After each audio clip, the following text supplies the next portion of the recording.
Hola chicos, buenos días, ¿cómo están? Bueno, empezando esta unidad de cinemática, les preparo unos videitos para que podamos desarrollar todos estos temas y poder reafirmar los conocimientos que vemos en el aula después en la casa.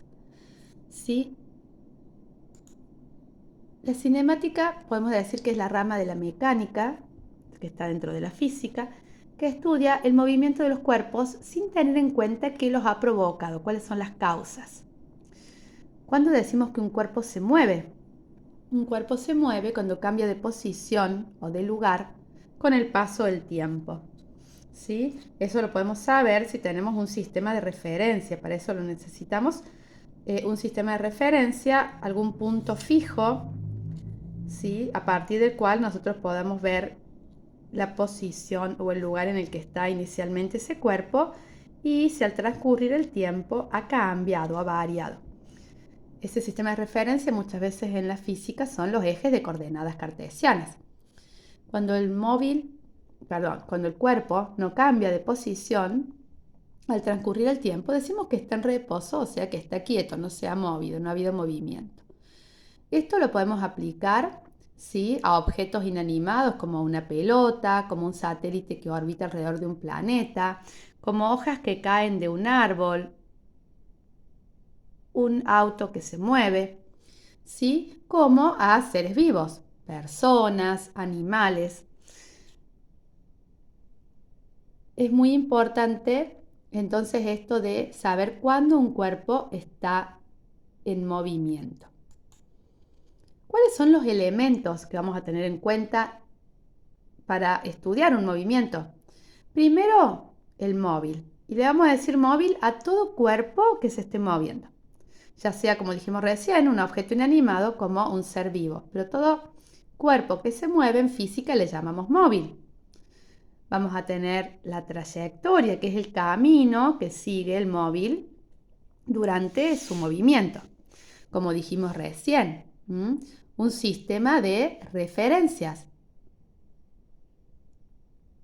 Una distancia, que es la longitud de la trayectoria, y el desplazamiento, que es el vector que se grafica uniendo el punto de partida con el punto de llegada, o sea, la distancia en línea recta que hay entre la posición inicial y la posición final.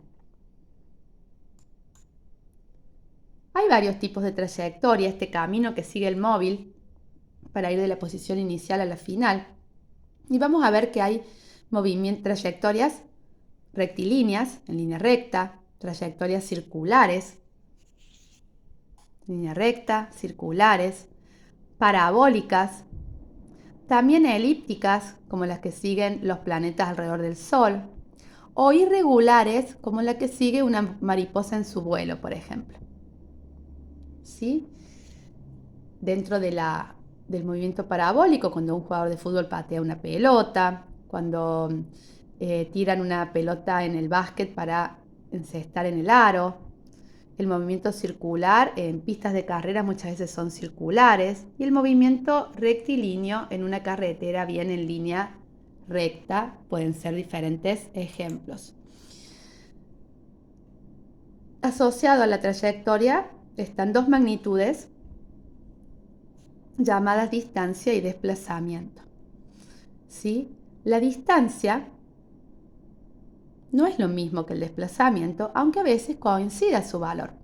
La distancia es la longitud de la trayectoria y es una magnitud escalar, o sea, no necesita de un vector, solamente la cantidad ya la define. Por ejemplo, esta moto, para ir del punto A al punto B, puede seguir la trayectoria roja, la celeste, la amarilla o la verde. ¿Sí? En cambio, el desplazamiento es la distancia en línea recta que va desde la posición inicial a la posición final. Esta en línea verde, y por eso tiene una flechita en la punta, es el desplazamiento. ¿Puede haber seguido esa trayectoria? Sí, y va a coincidir con el desplazamiento. Pero la trayectoria no es vectorial. En cambio, el desplazamiento sí es vectorial porque tiene punto de aplicación, dirección, sentido e intensidad. Nosotros para calcular la velocidad en un movimiento, vamos a tener que tener en cuenta otra magnitud física, que es el tiempo empleado, el tiempo que demora el móvil en ir desde la posición inicial hasta la posición final. Ese es el tiempo empleado que está simbolizado con delta t. Si yo tuviera el tiempo al que sale y el tiempo al que llega, hago la resta, tiempo final menos tiempo inicial, porque todo delta, recordemos que ese delta que parece un triangulito, en realidad es la letra delta del alfabeto griego en mayúscula. Y se usa para designar la variación. Entonces, ¿cuánto varía el tiempo? El tiempo empleado para ir desde la posición inicial a la final. ¿Sí? La velocidad va a ser el desplazamiento por unidad de tiempo y va a poder calcularse como desplazamiento dividido tiempo empleado. El cociente entre el desplazamiento y el tiempo empleado en ir de la posición inicial a la final. Por eso el desplazamiento, dijimos que es esa distancia en línea recta desde la posición inicial a la final. Delta de x, o sea, variación en la posición, es el desplazamiento, es esa definición. Va a ser la posición final menos la posición inicial en el caso en que la tenga. Hay problemas que me dan la posición al comienzo, la posición al final, me dicen qué tiempo. Yo puedo hacer esta resta. Siempre es final menos inicial en los deltas. ¿Ven? Observen ahí en el tiempo empleado y en el desplazamiento. Luego, con esos datos podemos calcular la velocidad. La velocidad también es una magnitud vectorial. También necesita de los elementos del vector. La velocidad va a tener una dirección, un sentido, un punto de aplicación y un valor o intensidad, o módulo también le suelen decir algunos. ¿Sí? La velocidad va a poder ser positiva cuando se desplaza a la derecha, porque el desplazamiento a la derecha es positivo. La velocidad va a poder ser negativa cuando el móvil se desplaza, se está moviendo hacia la izquierda. Y el signo va a venir de un desplazamiento a la izquierda, es negativo. También se suele hablar de rapidez. Es la distancia recorrida por unidad de tiempo. Y acá la rapidez no es vectorial, es una magnitud escalar, que es distancia recorrida dividido el tiempo empleado.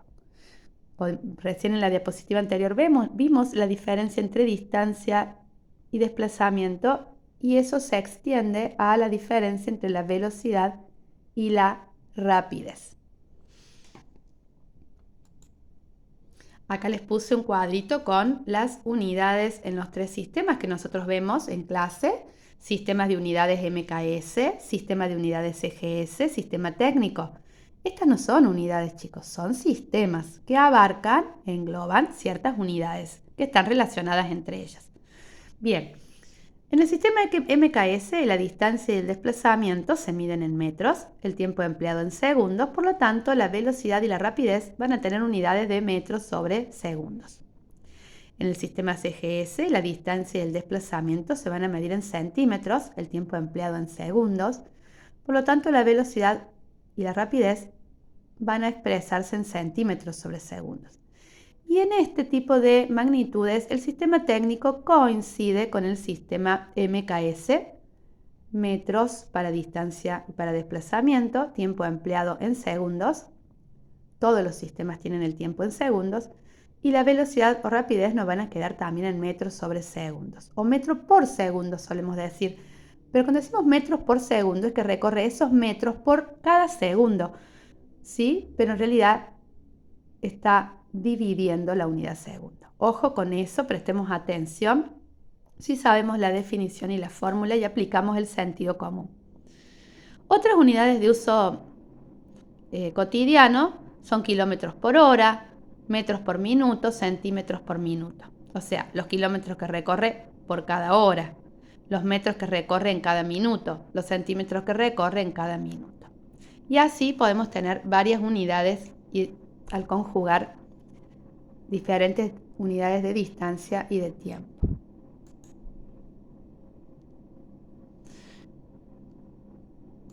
Bien, con eso hemos terminado la introducción al movimiento, habiendo desarrollado un poquito qué es el movimiento, cuáles son los elementos que observamos, que tenemos en cuenta,